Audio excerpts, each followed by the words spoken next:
नमस्कार, मी डॉक्टर मच्छिंद्र बांगर महाराष्ट्रातील हवामान परिस्थिती संदर्भात थोडक्यात अंदाज व्यक्त करणार आहे। आपण बघतो की सध्या आपण संध्याकाळचा व्हिडिओ केवळ 3 दिवसाचा देत असतो। आपण बघतो की 2 कमी दाब तयार झालेले आहेत। एक केरळच्या दरम्यान आहे, तर दुसरा आहे विशाखापट्टणमच्या दरम्यान। या दोन्ही कमी दाबांमुळे मान्सून सक्रिय होण्यास मदत होणार आहे। मान्सूनची वाटचाल देखील आज बऱ्यापैकी झाली आहे। वर्धा, यवतमाळ, चंद्रपूर, गडचिरोली, नागपूर, भंडारा, गोंदिया म्हणजे पूर्व विदर्भातही पावसाळी परिस्थिती आहे। थोडी नांदेडमध्येही पावसाळी परिस्थिती, परभणीमध्ये पावसाळी परिस्थिती आहे। आपण बघतो सोलापूर, सांगली, कोल्हापूर विरळ ढगाळ परिस्थिती आहे। सिंधुदुर्ग, रत्नागिरीमध्ये मोठं पावसाळी वातावरण देखील आहे। त्यामुळे एकूणच अजूनही महाराष्ट्रामध्ये स्थानिक पावसाचं वातावरण तयार होत आहे। अतिशय प्रभावी अशा प्रकारचे 2 कमी दाब तयार झालेले आहेत। एक बंगालच्या उपसागरात, एक अरबी समुद्राच्या दक्षिण टोकाला केरळच्या आजूबाजूने आहे।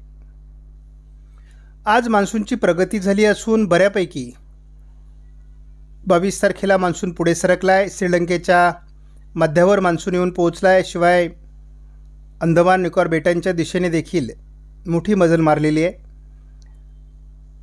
त्याचबरोबर मालदीवच्या दरम्यानही मान्सून सरकतो आहे। त्यामुळे केरळमध्ये मान्सून लवकरच दाखल होण्यास अनुकूल स्थिती आहे। आपण 3 दिवसाचा अंदाज बघतो, तर GFS मॉडेलने उद्या 23 तारखेला विदर्भ, मराठवाड्याचा दक्षिणी भाग, पश्चिम महाराष्ट्र, दक्षिण कोकण असं पावसाळी वातावरण वाढण्याचा अंदाज दिला आहे। केरळच्या दरम्यान एक कमी दाबाचं क्षेत्र आहे, तर विशाखापट्टणमच्या दरम्यान एक कमी दाबाचं क्षेत्र तयार होत आहे। बंगालच्या उपसागरातील सिस्टम हे अधिक प्रभावी बनण्याची शक्यता आहे, परंतु बंगालच्या उपसागरातील चक्रीवादळ हे भारताच्या विरुद्ध दिशेने सरकत असल्यामुळे मान्सूनमध्ये अडथळा निर्माण होईल असं आपण म्हणालो। यदा कदाचित हे चक्रीवादळ भारताच्या दिशेने आलं असतं तर मान्सूनला पुढील प्रवास अधिक सोपा झाला असता।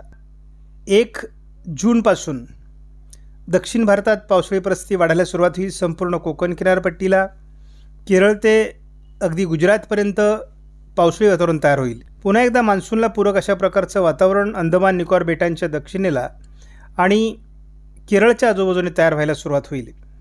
जसंही मान्सून केरळमध्ये दाखल होईल त्यानंतर 4-5 दिवसामध्येच तो महाराष्ट्रात दाखल होईल आणि त्यानंतर मात्र मान्सूनची बऱ्यापैकी प्रगती होणार आहे। क्लायमेटने देखील केरळ आणि अंदमानात वादळी परिस्थिती दाखवली आहे।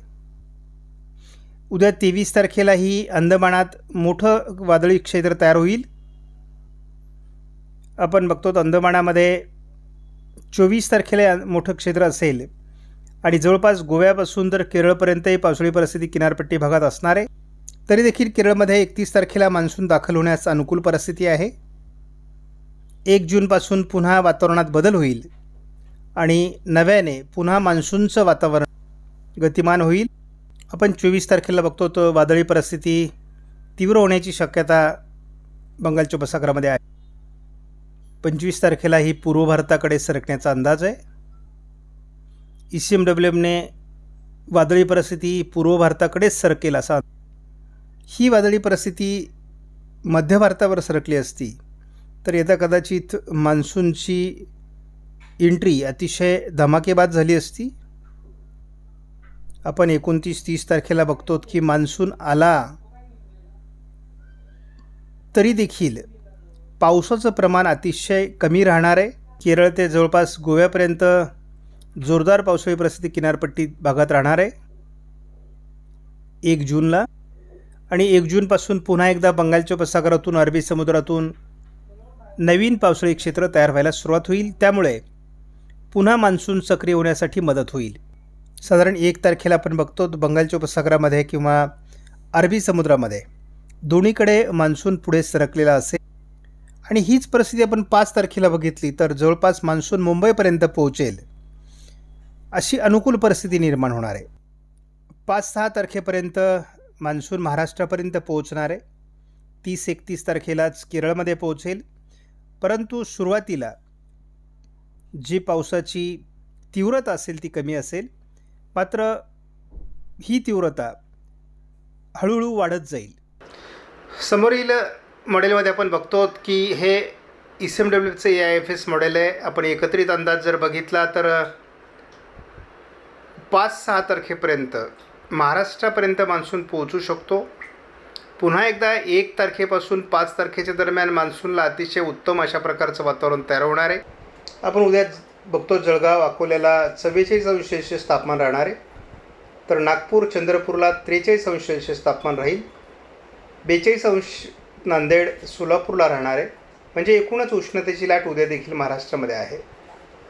साधारण आपण पुढील 10 दिवसाचा अंदाज बघितला तर कोकणामध्ये म्हणजे हा अंदाज 31 तारखेपर्यंतचा आहे. मान्सूनपूर्व सरींचा जोर हा संपूर्ण कोकणात वाढण्याची शक्यता आहे. सध्या पूर्व विदर्भ आणि दक्षिण पश्चिम महाराष्ट्र, दक्षिण कोकण असं पावसाळी क्षेत्र तयार झालेलं आहे. त्यामुळे रायगड, रत्नागिरी, सिंधुदुर्ग, कोल्हापूर, सांगली, सातारा, सोलापूर या भागात मोठी ढगाळ परिस्थिती आहे.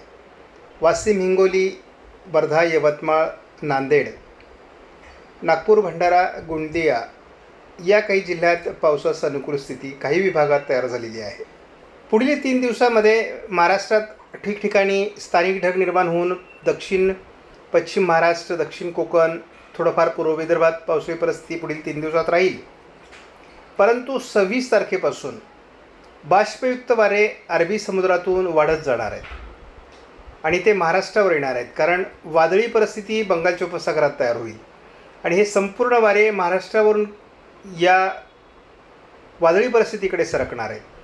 म्हणजे आपण जर 26 तारखेला बघितलं तर ICMW मॉडेलनुसार हे वादळ थोडं पूर्व भारताकडे सरकणार आहे.